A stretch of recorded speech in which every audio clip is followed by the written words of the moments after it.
I was telling him, yeah.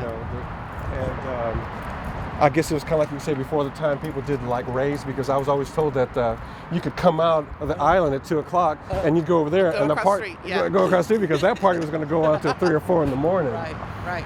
And then there was that lab that was back there that had the monkeys in it. Remember that? I was going to have anarchy and free the monkeys in the middle of the night. Yeah, I was telling myself. Let's go ahead and step a little bit more into the shadows a little bit. I was telling myself, I said, I guess the island was in the right place. Just keep on walking this way. No, stand right here for a second. Okay. I guess I was telling him, I said, I guess the island was in the right place because right next to it, it was kind of like a little mini red light district. Right. And then you got churches, Right. and you got hoity-toity Rice University. I mean, it's like Yeah, just a it was little, great. little decline there. Yeah, it was totally a different scene at that time. I mean, now I don't even know if I would be able to get across because of the rail line or not, but it was fun. For me, it was like the best time of my life. I think, just getting exposed to it all like that. I went from listening to like Joan Baez and Joni Mitchell to Patti Smith, and then straight into the Hates and AK-47 and all that stuff, and it was fabulous. So it was exciting times. I mean, it's like, how many times can you think of that Houston's had a big run of local bands and a certain scene or something like that? And definitely, they had their own sound. Right. It was huge. I think it was. Hang on a second. You want to shoot down the alley right there? Just come over on the other side. No. You guys are fine right there. We're going to come shift camera right this way, and that way you can kind of see down the wall and run right here. So just kind of shift a little bit more. Okay. So just real quick right now, the area that we're saying that we believe this would have been the little side alley to the building right here. Right. There was a little on the other side. After a while, instead of bringing your equipment through the front door, they wanted you to go through the side right there, so they'd unlock that right there. I thought it was always funny when we started doing that. There'd always be people who were underage. They go, "Hey man, can you get me in?" I go, "Sure, no problem." So I'd hand them a piece of equipment, and they carry in, and then they were in. Yeah. Would they run through? Were the trees still here, or the trees fairly new? I'm trying to remember if the trees were there. I don't remember the trees being there. I don't remember the trees being there. Yeah. Did they come in? Feed into the side alley right here, or was there an entrance? The other side, there was a door halfway down to come in. In the building, but you would come in through the street. You just come in through the street, and basically right at the front door, there was like this little wooden kind of thing for cut with a circle, so I guess to kind of make you come in. And I always thought it was funny was, basically the island was open on Fridays and Saturdays, so as soon as you came in, there was trash and cans all over the floor, and basically he just operated on going down that evening, buying a bunch of cans of beer, putting them on ice, and that's what you had for refreshments that evening. And there was a couple pool tables. I don't think I ever recall anybody playing pool. No, I think he actually slept in there. He would pull a mattress out of the office and put it on the pool tables at night, and he would sleep in there. And then he always had like some kind of kid that was like a kind of a gopher street kid that would help him out and clean up and do all that kind of stuff all the time. Yeah, there was always someone just excited to be here, and they'd get the broom out and just sweep everything up. Yeah. And he was, Phil was a pretty nice guy because he would always, have cupcakes or wieners, hot dogs in a crock pot in the back, to make sure that the staff and the band could have something to eat. And remember, he always walked around with a big gallon jug of orange Kool-Aid, and he was always just swigging his Kool-Aid. I think he had a day job at the Foodorama or something. That was it. Yeah. You're right. He slept on the pool table, and all he had in here was a hot plate. Right. A single hot plate. Right. Yeah. A little bit later, I think he moved up to the crock pot part. He would have like little nasty floating weenies in there. No, exciting.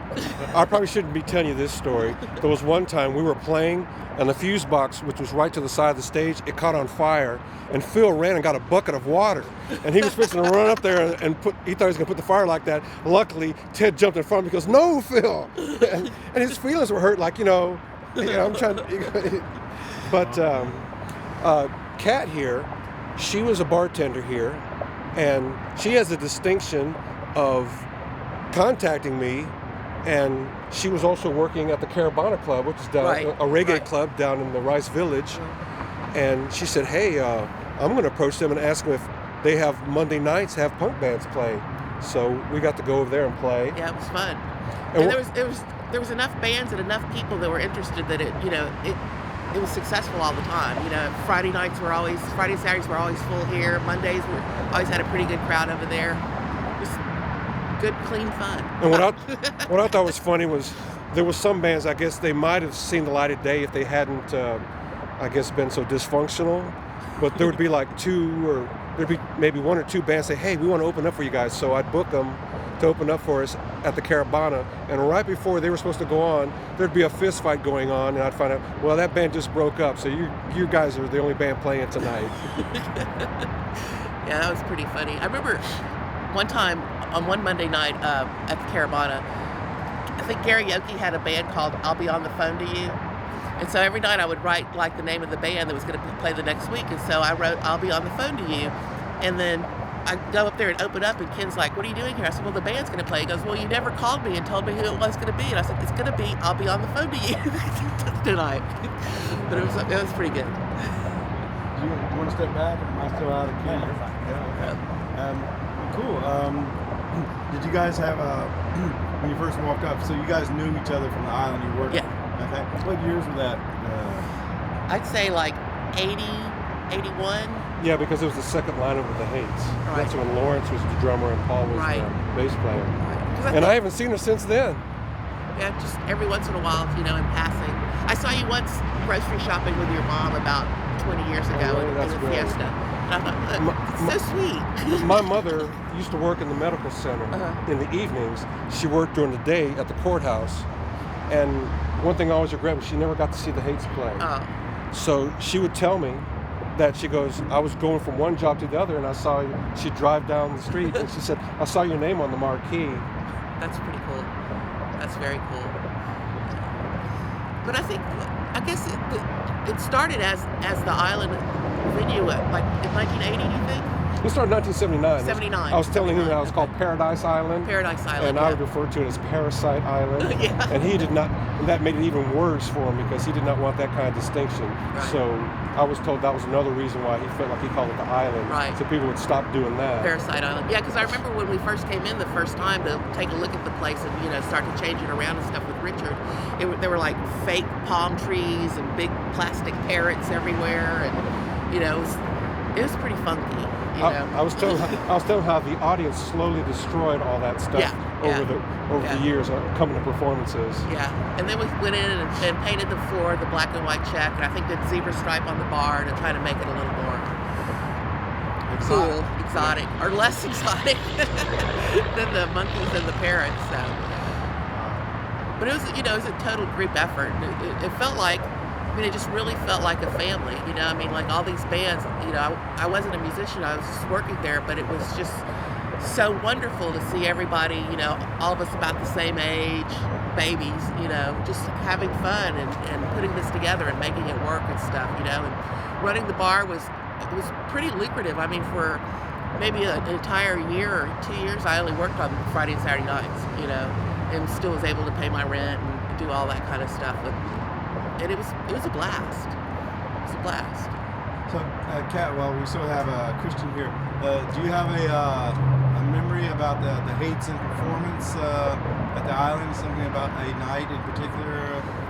You know, I was telling Christian earlier that it was such a new thing for me. You know, that it was also fascinating. It all kind of seems to mesh together. But I loved the Hates because I loved how the songs were just, they would come on strong, they were short, they were to the point, and then it was, you know, the next one, and it just blew me away because I was just so used to these like long, drawn out, you know, whatevers, and it just totally changed my perspective on everything, you know, and I also found it curious that, you know, everybody was so, you know, tough, and, you know, this band's called the Hates, and this band's called, you know, whatever else, but it was such a social message, you know. It was good stories behind, you know. It wasn't anything mean or evil. It was good stuff. It's just the presentation that was kind of rough, you know, which made it wonderful. Any particular memory about Kat working the bar on the night you were here? I just remember. I know one thing. I thought it was neat getting the.